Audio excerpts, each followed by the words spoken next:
এখন এই ভিডিওতে আমরা আলোচনা করব একটা খুবই গুরুত্বপূর্ণ বিষয় নিয়ে, সেটা হচ্ছে মিনি সিনেমা হল।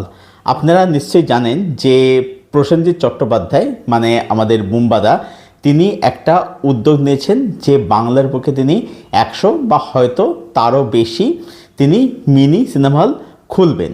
এবং এই যে প্রজেক্টটা, এই যে বিষয়টা, এটার উদ্বোধন করেছেন honourable chief minister Mamata Bandyopadhyay.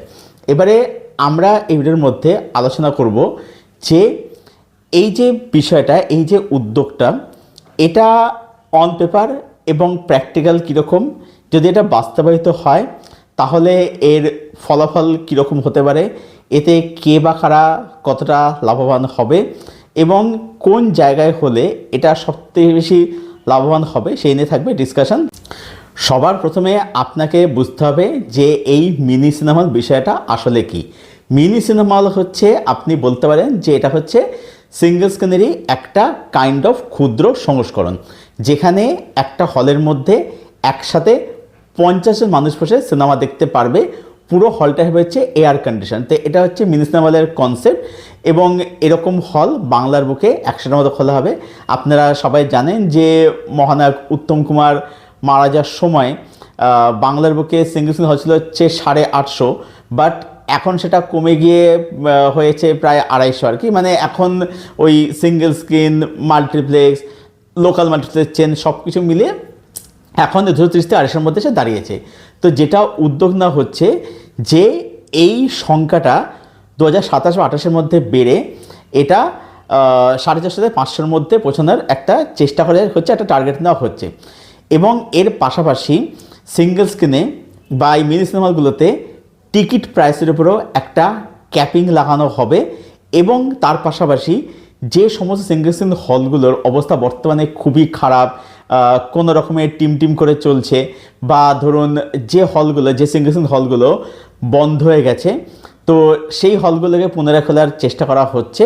তো এইবার আমরা এখান থেকে মূল আলোচনায় ঢুকবো যে এই উদ্যোগটা আসলে কেমন, মানে অন পেপার এবং প্র্যাকটিক্যালি, এবং এতে কাদের মানে লাভ হবে, কীরকম লাভ হবে এবং কোন জায়গাটা হলে এটা সবচেয়ে বেশি এফেক্টিভ হবে। সবার প্রথমে যদি বলি যে এই উদ্যোগটা কীরকম অন পেপার এবং প্র্যাকটিক্যালি, তাহলে বলবো যে ডেফিনেটলি, নিঃসন্দেহে একটা ভীষণ ভালো উদ্যোগ। এবং এটা যদি সত্যি বাস্তবায়িত হয় 2028-এর মধ্যে বা যখনই হোক না কেন, এটা যদি সত্যি বাস্তবায়িত হয় তাহলে কিন্তু এটা ভীষণ ভালো একটা কিছু আনতে চলেছে। এবং এতে সবথেকে বেশি লাভবান হবে মধ্যবিত্ত এবং নিম্নমধ্য শ্রেণীর মানুষেরা। কীভাবে সেটা আমি এবারে বুঝিয়ে বলছি। আপনারা দেখবেন যে এই মুহূর্তে মাল্টিপ্লেক্স চেনগুলোর একটা কিন্তু প্রচণ্ড রমরমা কিন্তু রয়েছে। এর পেছনে কারণ অবশ্যই একটা, সেটা হচ্ছে যে এত সিঙ্গেল স্ক্রিন হল বন্ধ হয়ে যাওয়া, মানুষ যে হলে সিনেমা দেখতে যাবে সেই অপশন মানুষের কাছে এখন আর খোলা নেই। এখন মানুষকে অনেক ক্ষেত্রে বাধ্য হয়ে মাল্টিপ্লেক্সে সিনেমা দেখতে যেতে হচ্ছে। এবারে এই যে আমরা মাল্টিপ্লেক্সে সিনেমা দেখতে যাচ্ছি, আমি নিজের ক্ষেত্রে দেখেছি যে এমন অনেক সিনেমা আমাদেরকে দেখতে যেতে হয় যে ছবিটা অ্যাকচুয়ালিতে মাল্টিপ্লেক্সে দেখানো সিনেমায় না। মানে সেটা এমন কোনো হাই অকটেন, মানে সেরকম হাই স্পেকটেকল সিনেমা নয় যেটা আমাকে একদম 3D গ্লাস পরে দেখতে হবে, বা সেটা এমন কোনো সিনেমাটিক ভিউইং এক্সপিরিয়েন্স প্রোভাইড আমাকে করছে না যেটা মাল্টিপ্লেক্স ছাড়া আমার দেখা আমার উচিত হয় না, দেখলে সেটা দেখা যাবে না সেটা আর কি, এরকম কিছু আমাকে প্রোভাইড করছে না। তো অনেক ক্ষেত্রে দেখা যাচ্ছে আমাকে এমন কিছু সিনেমা দেখতে যেতে হচ্ছে যেটা অ্যাকচুয়ালিতে আমি কিন্তু অনায়াসেই একটা সিঙ্গেল স্ক্রিন বা এই যে আমি মিনি সিনেমার কথা বললাম সেখান থেকে অনায়াসেই সেটা দেখে আসতে পারি। এবারে ধরুন আপনি একটা মাল্টিপ্লেক্সে সিনেমা দেখতে আপনি গেলেন, টিকিটের একটা হিউজ কস্ট রয়েছে। হ্যাঁ, মর্নিংয়ের শোয়ের দাম অনেক ক্ষেত্রে কম থাকে, এবার মর্নিংয়ের শোতে কজনে বা যাচ্ছে, তাই না? যারা রিভিউ করছে আমার মতো বা যারা সিনেফাইল তারা হয়তো যাচ্ছে। এবার যারা অফিস পেট মানুষ যারা, তারা তো সবাই তো ওই সন্ধ্যে শোই ধরবে বা বিকেলে শোই ধরবে তারা আর কি। এবার টিকিটের একটা হিউজ কস্ট রয়েছে। এবারে আপনি সেখানে গেলেন, আপনার ডেফিনেটলি খিদে তেষ্টা সব কিছুই পাবে। আপনি ফুড, ড্রিঙ্কস বা বেভারেজ এসব আপনি কিনলেন, তার একটা কস্ট রয়েছে। প্লাস আপনি যদি গাড়ি নিয়ে গেলেন, হয়তো সেটা 4 হুইলার হোক বা সেটা বাইক, যাই হোক না কেন, পার্কিং একটা কস্ট সেখানে রয়েছে। তো এবারে আপনি এই যে এত টাকা আপনি বিনিয়োগ করছেন, খরচা করছেন, তাহলে আপনি একটা সম্পূর্ণ একটা খাজা চেক দেখে বেরোলেন। আপনার মটকা বেশি গরম হলো যে একটা টিকিটের প্রাইস গেল, এবার টিকিটের দামটা কোথায় যাচ্ছে? যাচ্ছে হচ্ছে প্রডিউসারের ঘরে, ডিস্ট্রিবিউটার, এক্সিবিটার, তাদের ঘরে সেই টিকিটের প্রাইসটা যাচ্ছে। আপনি যে ফুড, বেভারেজ বা ড্রিঙ্কস যে আপনি কিনছেন, সেই টাকাটা যাচ্ছে সেই মাল্টিপ্লেক্স চেনের কাছে, টাকাটা যাচ্ছে। আপনি পার্কিংয়ে টাকা দিচ্ছেন, সেই টাকাটা কোম্পানির কাছেই যাচ্ছে আলটিমেটলি। তা আপনার তো কিছু লাভ হচ্ছে না, আপনার টাকাটা তো আপনার পকেট থেকে বেরিয়ে যাচ্ছে, গচ্ছা যাচ্ছে। আবার অন্যদিকে যখন আপনি একটা কোনো সিঙ্গেল স্ক্রিনে যাচ্ছেন, এখন সিঙ্গেল স্ক্রিনে গেলেও একটা খরচা আছে, কারণ এখন সিঙ্গেল স্ক্রিনের হলের টিকিটের দামও ওই 100, 110 এরকম, 120 এরকম টিকিটের প্রাইস হয়। প্লাস তার সাথে আপনি ট্রাভেল ফেয়ারটাও জুড়ে নিন। হ্যাঁ, বাড়ির কাছাকাছি সে আলাদা ব্যাপার, সেটা আর কি, যে আপনার সাইকেল নিয়ে চলে গেলেন, কিন্তু সেখানে খরচা রয়েছে। এখন সে আগের মতো নয় যে ওই 15 টাকা 20 টাকা দিয়ে আপনি সিনেমা দেখলেন আর কি, যেটা আমি নিজেও করেছি, বা আমার যারা সমস্যা আছে তারা এটা সাথে কানেক্ট করতে পারবে। আমি থাকি বেলঘরিয়াতে, আমি নিজে ডানলপে সোনালি হলে আমি প্রেমামার দেখেছি, বোঝানো সমাজে দেখেছি 15 টাকা 20 টাকা 25 টাকা দিয়ে আমি সিনেমা দেখেছি, ঠিক আছে, সেরকম দিনও আমি দেখেছি। তো এবার আপনি দেখবেন যে এই মুহূর্তে এই যে আমরা বলি না যে ফেস্টিভ সিজন ছাড়া সিনেমা দেখা কমে গেছে, এই যে একটা সময় দেখবেন যে মানুষ এই যে এত সিনেমা দেখতে যেত, হলে যেত, মানে সিঙ্গেল সিঙ্গেলগুলো যে হল এত ভিড় করতো, কেন ভিড় হতো? কারণ হচ্ছে তখন টিকিটের প্রাইসটা কম ছিল, মানুষ এটা, একটা মধ্যবিত্ত পরিবারের মানুষ এটা অ্যাফোর্ড করতে পারতো, ঠিক আছে, সেই কারণে সে হলে যেতে পারতো। এবার এখন সেটা হচ্ছে না, কারণ এখন মাল্টিপ্লেক্সের কথা ছেড়ে দিন, ঠিক আছে, মাল্টিপ্লেক্সের কথা ছেড়ে দিন, ওটা গুলি মারুন। একটা সিঙ্গেল স্ক্রিনে যেতে গেলেই, সিনেমা দেখতে গেলেই তার পকেট থেকে মোটামুটি 100 টাকা 150 টাকা মতো বেরিয়ে যাচ্ছে।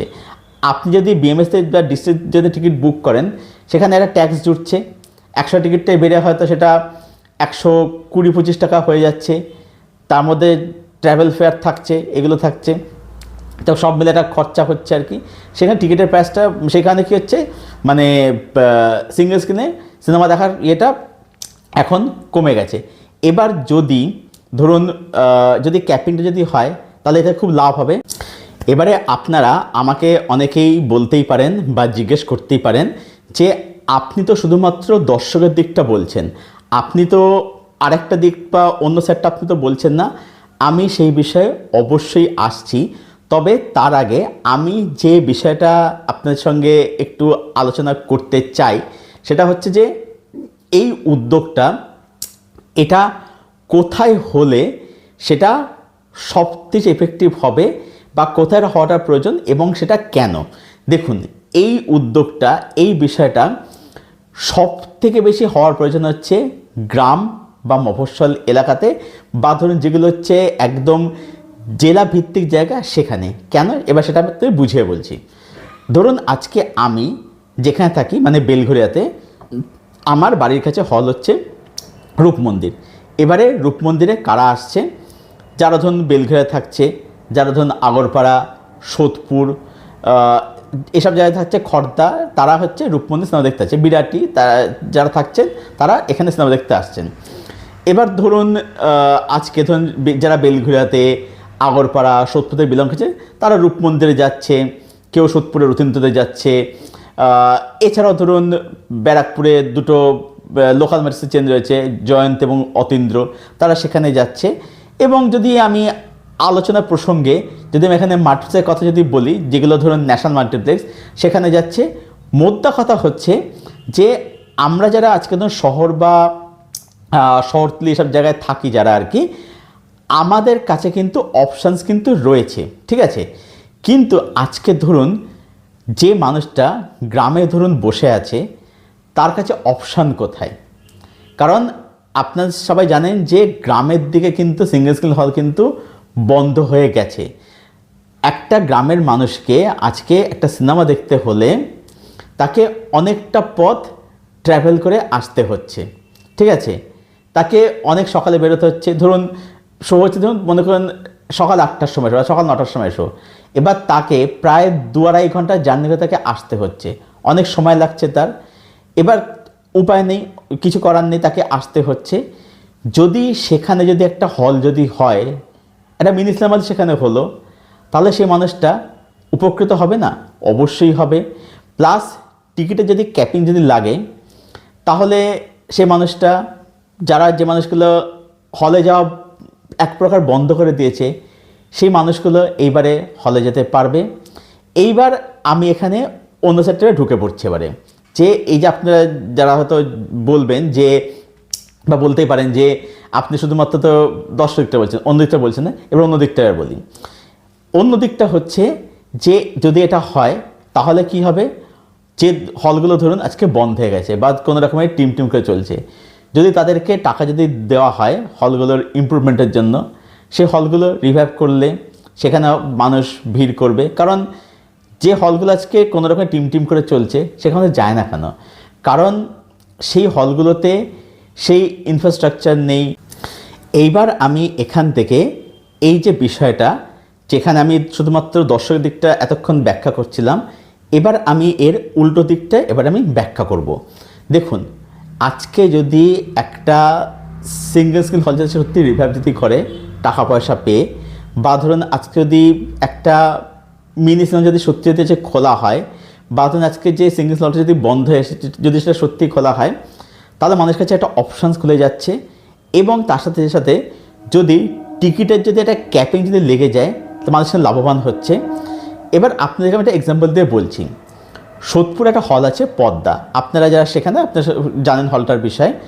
এবারে এই হলে আমি বেশ কয়েকবার গেছি, কিন্তু আমি গিয়ে দেখেছি যে হলটা অ্যাকচুয়ালি খুব ভালো লোকেশানে, ঠিক আছে, কিন্তু হলটা না একদমই মেনটেন নয়। একটা মিনিমাম ঝাঁট পড়ে না, মাটিতে মেঝের উপরে ধুলো ছাড়াও আরও নানান জিনিসপত্র সেখানে পড়ে থাকে, আপনি সেটা নিশ্চয়ই দেখতে পেয়েছেন। এবং তার সাথে সাথে প্রজেকশান মানে স্ক্রিন কোয়ালিটি একদম ভালো না, সেটার কোয়ালিটি একদম ভালো না, বুঝলে হলটা একদমই চলে না, কোনো রকম টিম করে টিকে রয়েছে, ঠিক আছে। আপনি যখন বুক মাই শপ খুলবেন দেখবেন যে সেখানে প্রচুর দেখবেন টিকিট বুকিং রয়েছে। আপনি হলে যাবেন, দেখবেন সেখানে পুরো হল ফাঁকা। হলগুলো কোনোভাবে ওরমভাবেই হলগুলো চলছে আর কি। এবার এরকম হল যদি সত্যি রিভাইভ যদি করে, মানুষ এখানে কেন যাবে না? আজকে যারা যাচ্ছে তারা তো আজকে মানে অন্য কিছু করতে অন্য দেশে তারা যাচ্ছে হলের মধ্যে, তাই না? কারণ কিছু করার নেই, হলগুলো ওইভাবেই চালাতে হচ্ছে আর কি। এবার যদি সে হলটা সত্যি রিভাইভ যদি করে, বা এরকম হল যদি রিভাইভ যদি করে, তাহলে তো সেটা খুবই ভালো। আজকে যদি মানুষ ভিড় করে সেই হলগুলোতে, তাহলে হল মালিকেরও লাভ, এবং শুধু হল মালিকের লাভ নয়, দর্শকের তার লাভ চলছে, তাই বললামই যে টিকিটের ক্যাপিং হলে তারপর হচ্ছে অপশানস খুলে যাচ্ছে, মানুষের লাভ তো হচ্ছেই, হল মালিকের লাভ হচ্ছে।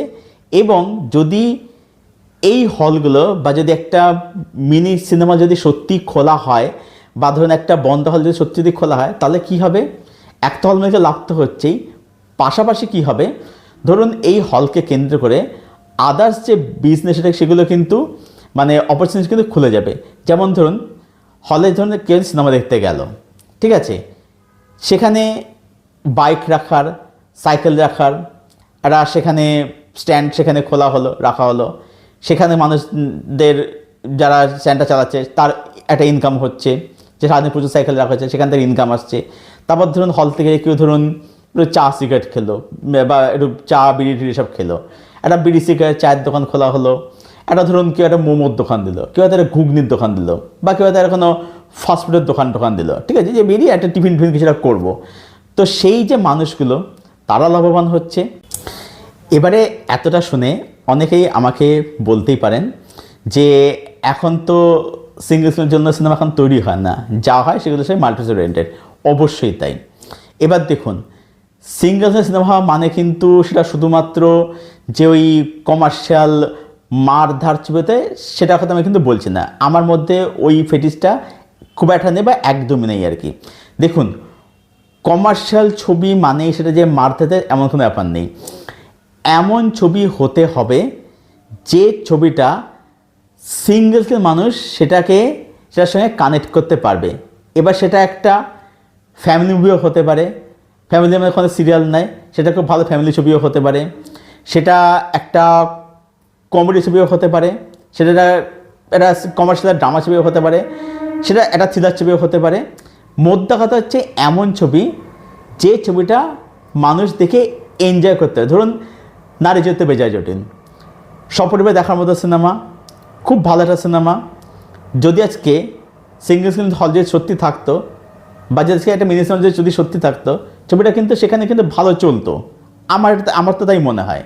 বা আজকে ধরুন মৃগয়া যে ছবিটা, ঋতিক বাবু, অনির্বাণ চক্রবর্তীরা রয়েছেন আর কি, দারুণ একটা সিনেমা।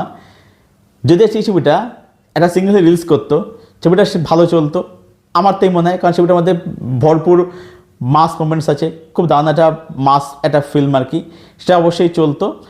তো এমন ছবি আপনাকে আনতে হবে, বানাতে হবে, যে ছবিটা সিঙ্গেল মানুষরা দেখে এনজয় করতে পারবে। দেখুন মাল্টিপ্লেক্সে যারা সিনেমা দেখতে যায়, তারা গিয়ে ওই এখানে এই কালারের ব্যবহারটা এরকম কেন, এখানে ব্লু কালার কেন, এখানে রেড কালার কেন, এই মেটাফরের মানে তারা এগুলো চিন্তা ভাবনা করবে। সিঙ্গেল স্ক্রিন হল হচ্ছে সিনেমা সেলিব্রেট করায়। মানুষ সেখানে কিন্তু এত ভাবনা চিন্তা করে সিনেমাটা দেখতে যায় না। তারা হলে যাবে, হিরোর এন্ট্রি হবে, একটা আইটেম সং হবে, মাস মোমেন্ট থাকবে, অ্যাকশন সিকোয়েন্স থাকবে, তারা সেগুলোতে হাততালি দেবে, সিটি মারবে। হ্যাঁ, আমি এখানে কিন্তু সিট ভাঙছে ওসব কথা বলছি না, সেগুলো সমর্থন একদমই করি না সেলিব্রেশনের নাম করে। তো তারা সেখানে গিয়ে সিনেমাকে তারা সেলিব্রেট করবে। সেই রকম সিনেমা কিন্তু হওয়াটা কিন্তু প্রয়োজন, ঠিক আছে। এবারে বেশ কিছুদিন আগে আর কি, বা অনেক দিন আগে আর কি, চিরঞ্জিত বাবু একটা কথা বলছিলেন যে তিনি চান যে ওই কে চকুরতে কেউটের মতো সিনেমা বা শ্বশুরবাড়ি জিন্দা সিনেমা যেন আবার যেন হয়। এবারে এখানে আমি একটু দ্বিমত পোষণ করছি। সেটা হচ্ছে যে দেখুন, আমি কখনোই মনে করি না যে গ্রামের বা জেলা বা দিকে দর্শকরা এখনও এতটা পিছিয়ে আছে যে তারা এখন এই সিনেমা তারা এখন দেখবে বলে আমার সেটা কখনোই মনে হয় না। দেখুন ব্যাপারটা হচ্ছে যে আজকে ধরুন গ্রাম বা মফস্বলে যারা রয়েছেন আর কি, যেহেতু আমি তাদের সঙ্গে সঙ্গে কানেক্টেড রয়েছি সেই জন্য আমি জানি। দেখুন তারাও কিন্তু নেটফ্লিক্স, প্রাইম, জি5, হটস্টার তারা কিন্তু ইউজ করছে। এবার তারা কীভাবে পারপাস ইউজ করছে, ধরুন সেখান থেকে মহিলা যারা, তারা হটস্টার বা জি5 ইউজ করছে সিরিয়ালগুলো দেখবার জন্য, বা ধরুন সেখানে নেটফ্লিক্স বা প্রাইম ইউজ করছে, সোনি লিভ ইউজ করছে। কী জন্যে, যে অমুক সিনেমাটা নেটফ্লিক্সে আসবে বা প্রাইমে আসবে, আমি অমুক সিনেমাটা আমি ওখান থেকে আমি তখন দেখে নেবো। তারা কিন্তু দেখুন, তারা কিন্তু আমাদের মতো কিন্তু এই বেটার কল সল বা পিকি ব্লাইন্ডার্স বা তারা কিন্তু সোপ্রানোস এগুলো তারা দেখবে না, ঠিক আছে। তারাই দেখবে যে কোন সিনেমাটা আসছে ওটিটিতে, হটস্টারে, জি5-এ, নেটফ্লিক্স, প্রাইমে, তখন তারা সেটাই তখন দেখে নেবে তখন আর কি। তারা এই পারপাস ইউজ করে। তো সুতরাং দেখুন, একটা সেকশন অডিয়েন্স আছে যারা একটু পুরোনো দিনের অডিয়েন্স, তারা হচ্ছে এগুলো হয়তো দেখানো শোনে না, এখনও দেখে, যারা অতটা ইভলভ যারা করতে পারেনি। কিন্তু নিউ এজ জেনারেশন যারা, তারা কিন্তু মানে আজ সেখানে কিন্তু দর্শক কিন্তু ইভলভ কিন্তু করে গেছে। সো তারা কিন্তু জানে নেটফ্লিক্স, প্রাইম বিষয়ে তারা জানে, ঠিক আছে। হয়তো তারা আমাদের তারা বেটার কল সল বা ব্রেকিং ব্যাড তারা দেখবে না, তারা হয়তো পিকি ব্লাইন্ডার্স দেখবে না, তারা একটা সিনেমা এলে তারা দেখবে, বা তারা কিন্তু জানে। সুতরাং আমার মনে হয় এখন এসব ছবি এখন তারাও দেখবে বলে আর কি। মোট কথা হচ্ছে এমন ছবি হতে হবে যেটা সেখানে মানুষ দেখে মানে এনজয় করতে পারবে এবং সেটার সাথে কানেক্ট করতে হবে। সেরকম ছবি হওয়াটা কিন্তু প্রয়োজন আছে, শুধুমাত্র হল করলে হবে না, সেরকম হওয়াটা কিন্তু ইকুয়ালি কিন্তু দরকার কিন্তু আছে, ঠিক আছে। শুধুমাত্র মানে যেটা আমরা দেখতে পাচ্ছি এখন, যেটা বলা হচ্ছে যে এই হলগুলো শুধুমাত্র মানে হিন্দি বা সাউথ ইন্ডিয়ান সিনেমা না, বাংলা সিনেমা চালানো হবে, বাংলা সিনেমা বেশি প্রাধান্য দেয়, কিন্তু তারপরে সেই হিন্দি বা দক্ষিণ এশিয়া কিন্তু চালানো হবে। এবারে বাংলা ছবির যখন প্রাধান্য দেওয়া চালানো হচ্ছে, তখন এমন ছবির দিকেও প্রাধান্য দিতে হবে যে ছবিটা কিন্তু সেখান থেকে মানুষ দেখবে, ঠিক আছে। আজকে ধরুন আমি একটা এক্সাম্পল দিয়ে বলছি, আজকে ধরুন একটা প্রত্যন্ত গ্রামে একটা লোক যদি সেখানে যাচ্ছে ওপেন নামে চালানো হয়, সেটা দেখবে না, সেটা বুঝবে না কিছু, ঠিক আছে। ওই ছবিটা হচ্ছে মানে একদম যারা ধরুন উন্নত অডিয়েন্স যারা আর কি, ঠিক আছে, যারা ধরুন সিনেমা নিয়ে প্রচুর পড়াশোনা করেছে, যারা পড়াশোনা করে যাচ্ছে, এই ছবিটা তাদের জন্যে, ঠিক আছে। কিন্তু একজনের টেস্ট একরকম, তাই আমি সেই হিসাবে বলছি কথাটা আর কি। কিন্তু যদি সেখানে মৃগা মধ্যে সিনেমা যদি চালানো যদি হয়, ঠিক আছে, তাহলে কী হবে, তাহলে সেই ছবিটার সঙ্গে কানেক্ট করতে পারবে। আচ্ছা যদি সেখানে একটা ধরুন নারী চরিত্র বেশি যদি জানো যদি হয়, তাহলে ছবিটা সেখানে সে দেখতে যাবে, দেখবে, কানেক্ট করতে হবে। তো এরকম ছবি হচ্ছে চলতে হবে। তো শুধুমাত্র হল খোলার পাশাপাশি কিন্তু এই দিকটাকে নজর কিন্তু দেওয়াটা কিন্তু প্রয়োজন বলে আমি কিন্তু মনে করি। এবারে প্রশ্ন হচ্ছে যে এই পুরো উদ্যোগটার ফলে, এই পুরো বিষয়টার ফলে মাল্টিপ্লেক্সের চেনগুলো আছে তাদের বিজনেসে কোনো কি এফেক্ট পড়বে? আমার মতে কোনো এফেক্টই পড়বে না। তার কারণ হচ্ছে, দেখুন প্রথম কথা হচ্ছে এরা অনেক বড় চেন। এবারে যে দর্শকটা, যে মানুষটা আজকে ধরুন ইনসিগনিয়াতে বসে সিনেমা দেখছে বা ধরুন একটা রিক্লাইনারে বসে সিনেমা দেখছে, সে আজকে কখনোই ধরুন একটা পপকর্নের বড় টাপ কিনে খাচ্ছে, খেতে পারছে না, নষ্ট করেছে। আপনি গেলে দেখতে পাবেন যে প্রচুর খাবার এরকম ফুড এরকম ওয়েস্ট করা হয় সেখানে আর কি। তো এবারে যারা আজকে সেখানে সিনেমাতে যাচ্ছে, যাদের অতটা মানের হাতে অতটা ভ্যালু নেই, তারা কখনোই সিঙ্গেল হল সিনেমা দেখতে তারা যাবে না, ঠিক আছে? তারা সেখানেই যাবে, ঠিক আছে, তারা সেখানেই যাবে। তো সুতরাং এবং সে দর্শক সংখ্যাটা কিন্তু নেহাত কিন্তু কম কিন্তু নয়, ঠিক আছে? তারা সেখানে যাবে। সুতরাং আলাদা করে বিজনেস কোনো এফেক্ট কিন্তু পড়বে বলে আমার তো অন্তত মনে হয় না। বাট ডেফিনেটলি এতে যেটা আমি বললাম যে সাধারণ দর্শক ভীষণভাবে উপকৃত হবে, তাদের সিনেমাতে যাওয়া হয়তো কোথাও গিয়ে বাড়বে, টিকিটের ক্যাপিং হলে তাদের আর্থিক খরচাটাও অনেকটা মানে কমবে। যেখানে হয়তো দেখা যাচ্ছে যে আমি একটা এক্সাম্পল দিয়ে বলছি, ধরুন টিকিটের দাম রাখা হলো ধরুন 50 টাকা, আমি এটা উদাহরণ দিয়ে বলছি, তাহলে তার টাকাটা তো কিছুটা হলেও তো বাঁচছে, সেভ হচ্ছে টাকাটা। ওভারঅল যদি বলি, ডেফিনেটলি নিঃসন্দেহে ভীষণ ভালো একটা উদ্যোগ। এতে উভয় পক্ষে লাভবান হবে। সাধারণ মানুষের কাছে অপশানস খুলে যাচ্ছে, তার আর্থিক দিক থেকে যদি দেখি তাহলে অনেক টাকা তার সেভ হচ্ছে। ধরুন আজকে আমি এক্সাম্পল দিয়ে বলছি, ধরুন টিকিটের দাম রাখা হলো 50 টাকা, কিছুটা তার তো সেভ তো হচ্ছে।